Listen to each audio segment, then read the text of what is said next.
want to talk to you a little bit about some of my experiences. I was actually on my way to a meeting in Midtown Manhattan, and I realized that there was something I needed to take care of sooner rather than later. So I looked around and I saw a big office building, and this office building had a huge public space. Went into the atrium through the glass doors, expansive light in the space, lots of people milling around, and I spotted a seat. And it was great because the seat was right next to something that I needed. And I went over to the seat and I sat down, and I pulled out something that I'm rarely without these days. You may have seen this before. I pulled this out. I pulled out my telephone, and I connected it, and I plugged it into the wall. And in just a few seconds, a member of the security team at the building came over, and he gave me the universal hand gesture for no. And I said, I can't plug this in? And he said, no, it's not allowed. Plugging in wasn't allowed in this building. You know, it may surprise many of you, but just 5 years ago, it would have been uncomfortable for many of us to walk into an establishment, take a device out, and plug it into their wall. It would have been something that we wouldn't have done because it would have seemed awkward, inappropriate. You know, asking someone to pay for our device to be charged, just tapping into their electricity and leaving. But today, this is commonplace. Restaurants, coffee shops, hotels, shopping malls, it is pretty common today that you can walk in, plug something in, get a recharge, and go on your way. In fact, many establishments really promote the fact that you can have access to their Wi-Fi and access to their electricity. So this corporation, and it was a corporation that owned this building, this atrium, is not in the norm. It's not in the norm because this is widely done today. And you know, as we walk through our life today, we are all connected to some kind of devices, everyone. It's sort of amazing that you walk around and we all have remote access to something.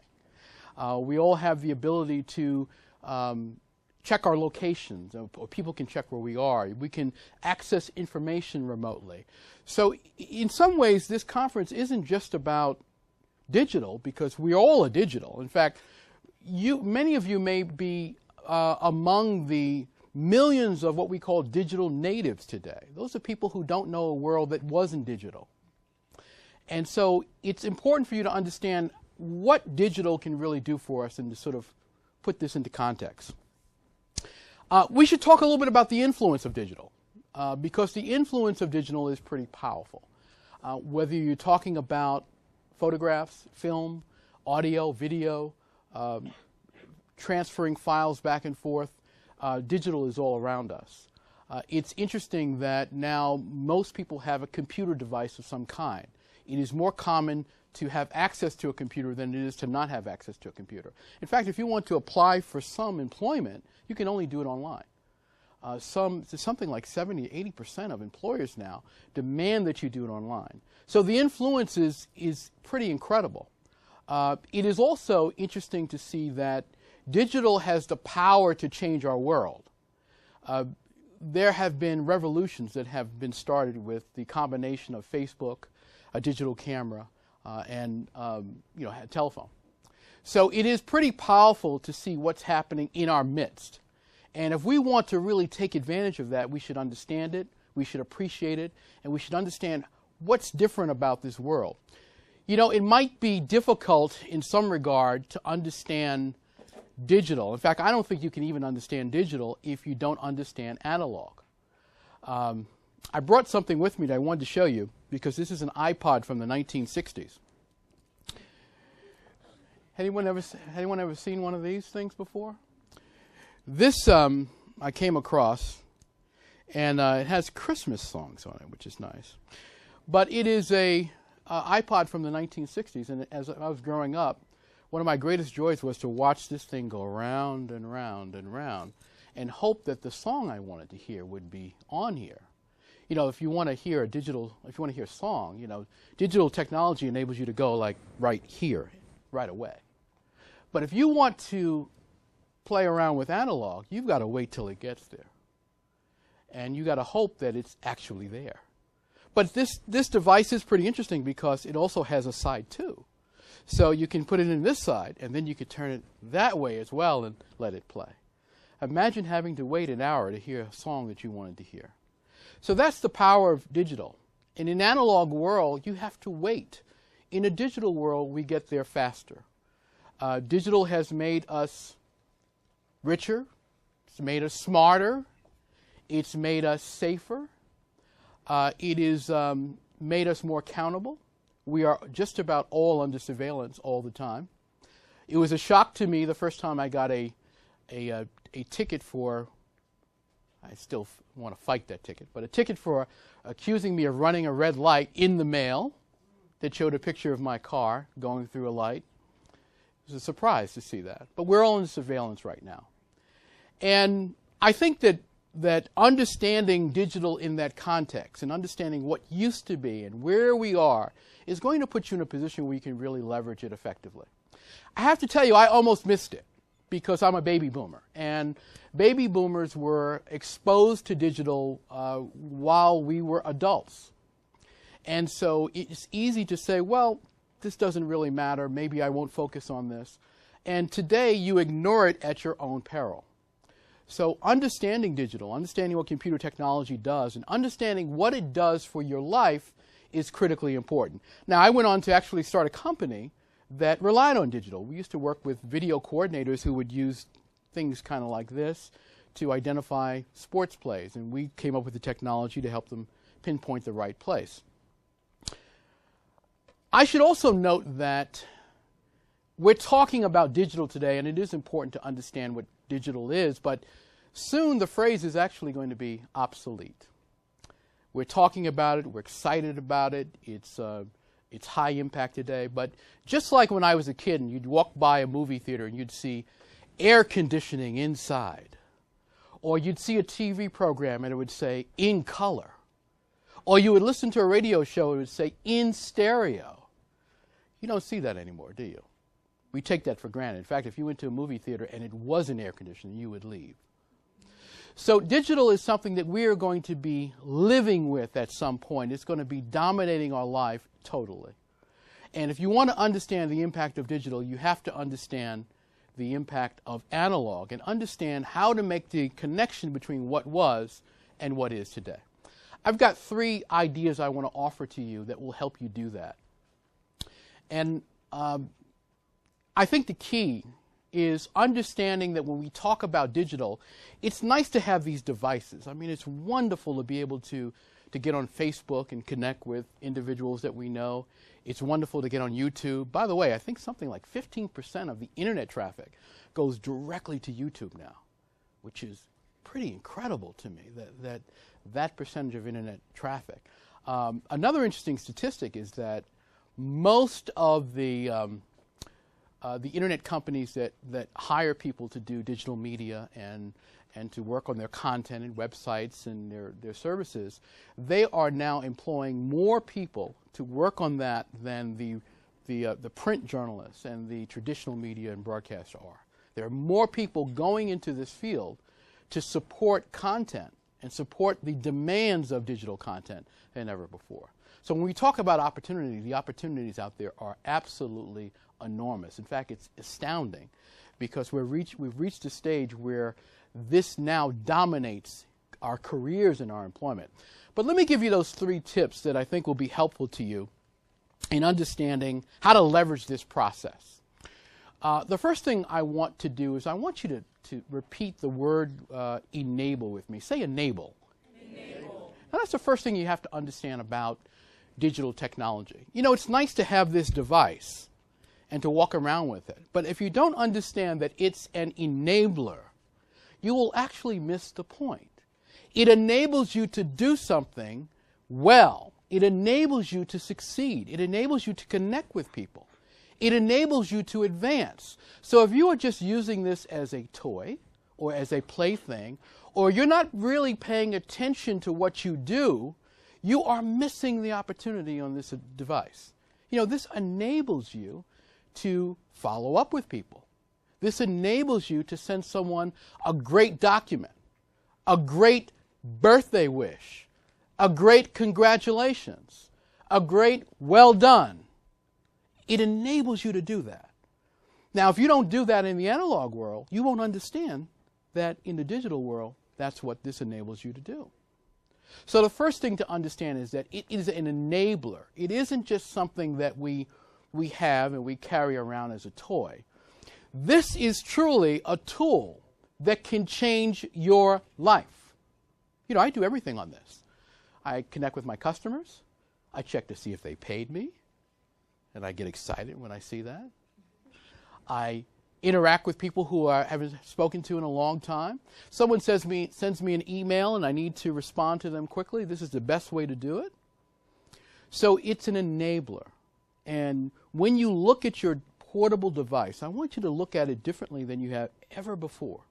And I want you to ask yourself, what will this enable me to do that I'm taking for granted? What will this enable me to do? In fact, say that with me. What will this enable me to do?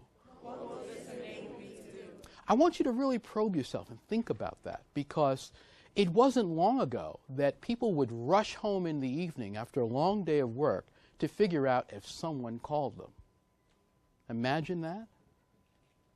They would rush home to see, oh my gosh, did I get the call from this company or this person or for this situation?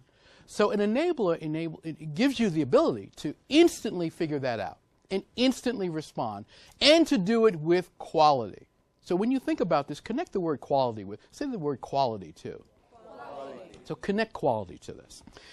Here's the other thing that I think is important for you to understand. As we look at all this technology out there over the years, television, radio, broadcast television, cable television, internet, wireless, all of these devices, everyone gets enamored at these devices that are out there. In my career, I have worked through so many of these technologies over the years. And every one of them has been somewhat fascinating because it opens a world that is completely unbelievable. I remember, I think it may have been in the 80s, but you would go to someone's house and you would have some fun and at a party or something, and then someone would shout, oh my goodness, there's music videos on television. And everyone would run into a bedroom and watch music videos on television, as if it was the most amazing thing they had ever seen. Someone actually singing to a track on video. It wasn't that long ago, by the way. That wasn't that long ago that happened. So the thing I want to tell you that's second in terms of leveraging this is it's about the message. Say with me, message. Message. You know, there's a thing that we always say in technology, that it's the message and not the medium. And the message is what's important. If you've got a bad message with no technology, you're going to have a bad message with technology. If you've got a bad description of what you do, it's going to be bad when you put it online. If you got a bad photograph, it's going to look bad when it goes on Facebook. It's going to be bad no matter what. So when we're talking about the message, we're talking about quality. We're talking about what message are we sending? What message are we sending that will move people, that will impact people? And one of the things that I do in my business is I actually will avoid sending a message until I've gotten it right. So the thing we have to develop as part of digital technology is also discipline. Can you say that with me? Discipline? Discipline is extremely important in technology because it's so easy to not be disciplined and to think because it's available, because the medium is available, because the technology is available, that we should just shoot off a message and do something because it's available. So the message is important. And we see this all the time on television. I think we are in one of the most challenging television programming eras ever, because they don't quite know what to put on television. They've fallen in love with reality TV. But that's not my reality, what I see on television. And a lot of this is staged these days. It's not quite reality anymore. But it's like in the 60s, they fell in love with social television. And you would watch a television program, you'd say, oh gosh, this is a lot of work, watching a program. And then in the 70s and 80s, they fell in love with therapy television. So you'd turn on television and someone would be getting therapy about something that was going on in their life. And so it took a while for us to go through those periods and understand that, when people watch entertainment, when people enjoy entertainment, they generally want to be uplifted. They want to escape. They don't want more of the same problems. So the message is important. And as you think about how you're going to use this technology, think about what message can you deliver that will be different than what's out there. What can you reinforce that will empower people rather than keeping them where they are? What can you do that will advance their desires and their prospects and the things that they want to succeed in life? I still believe that this technology has tremendous power to advance us in that way. So say with me again, message. The third thing I want to mention to you about digital is the human quality of it all. Humanity. Say with me, humanity. I think one of the things that has happened with all of this technology that we have available to us is sometimes we've lost touch with the human quality, with the human beings. There are times when you shouldn't send an email. There are times when a call is appropriate. And there are times when a physical card would be better. And then there are times when you should show up. And I think what has happened with digital technology is we sometimes use it as a substitute for true connection. We are social beings. And the power of Facebook has been that we see people craving for interaction. I remember some years ago when my business partner and I would walk through Manhattan at the early stages of the mobile phone. And he used to say to me, he was coming from out of town, he would say to me, who is everyone talking to? Why is everybody on the phone? If you walk down the street now, you'll see everybody is on the phone. And one of the things we concluded as a result of that is that we don't like to be alone. We don't like being alone. We like to share experiences with other people. We like to get their reaction and their reflection. And we like to hear another person's voice. It gives us comfort. I remember there were years back when I would go to a meeting or something and I would think, wow, I would love to share with someone what happened as a result of this meeting. And I would try to call them in a payphone and I couldn't reach them because, you couldn't always reach people. They'd be working or something. But now you can instantly text them. You can forward an email that came to you that you can share with them. So I don't want you to forget that with all of this power that exists, that it's still about the human touch. And if you can integrate this technology into your human interaction, and you can elevate that interaction using technology, it will really be powerful. I'll give you an example. Very often I will, I think Kerry had a copy of my book he was showing you, but very often I will, no, it's okay, I don't need it, but very often I will see someone going through an experience or something, and I'll take a copy of my book and I will sign it and I'll send it off to somebody. Or very often I'll send them a copy of a video I have or something that I think that will serve them well and with whatever challenges they're going through. How many people do you think respond to that? Just about no one.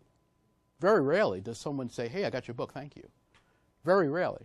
Now, I've been in this business a long time. I've been in the business of interacting with people and serving people, and I know how it is. It doesn't mean they didn't appreciate it, doesn't mean they didn't receive it, doesn't mean they didn't enjoy it, doesn't mean they don't show it off to other people, but very often they forget to give back after they've received.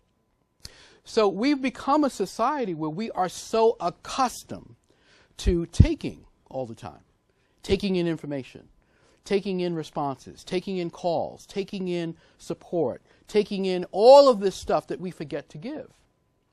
And one of the things that I do is I like to surprise people by giving to them, by giving them something physical, and sharing with them my appreciation and my love for them and my connection with them. Now, if you add that one piece, to what you do, it will change your career, it'll change your life with your family, and it'll change your relationships forever. Because then you will understand the power of generosity as it relates to digital technology. The power of generosity. You know, these companies that have figured out that as a cost of doing business, that they're going to allow you to come in and plug in, they've actually realized that generosity earns them more money. I remember the first time I went into a Barnes & Noble, I saw everyone reading, I said, oh my goodness, they've got a bad business model here. You know, if someone's just going to come in and read the book and then they're going to leave. But they realized that if you can keep people in the store, if you can keep them coming back, if you can serve them coffee, if you can make it a meeting place, it can be a place where people will come and they'll patronize. And Starbucks has done tremendously well doing that. It's known as the third place. You have home, you have work, and you have Starbucks. So generosity is a good part for you to understand as you think about digital technology. How will you be more generous in what you do? How will you use this technology to be more generous? How will you give before you expect to receive? And it will shock you how it will become multiplied back to you. Now, I said that a lot of people don't respond when I send them a gift. But let me also say this. Often when they do respond, I am completely surprised because I have forgotten that I've planted that seed. So if you get into the habit of doing it over and over again, getting used to it, and making it part of the way you operate, you'll be successful. And you'll be using digital to get you there. The human touch is absolutely crucial as we talk about digital. You're going to hear from other speakers who are going to talk about tools and applications and all sorts of other things that are going to aid you in the process. But more than anything, I want you to remember this. As you think about your opportunities, as you think about your career, as you think about the steps you want to take with this technology, remember that the human touch is crucial. And of all these things, let's not forget the human touch. As you embrace the enabling process of this, as you become more generous in the process, as you crystallize your message, unlike that atrium that I walked in, where they said you can't plug in, you will be completely plugged in, and you will have more success than ever before. Thanks for having me.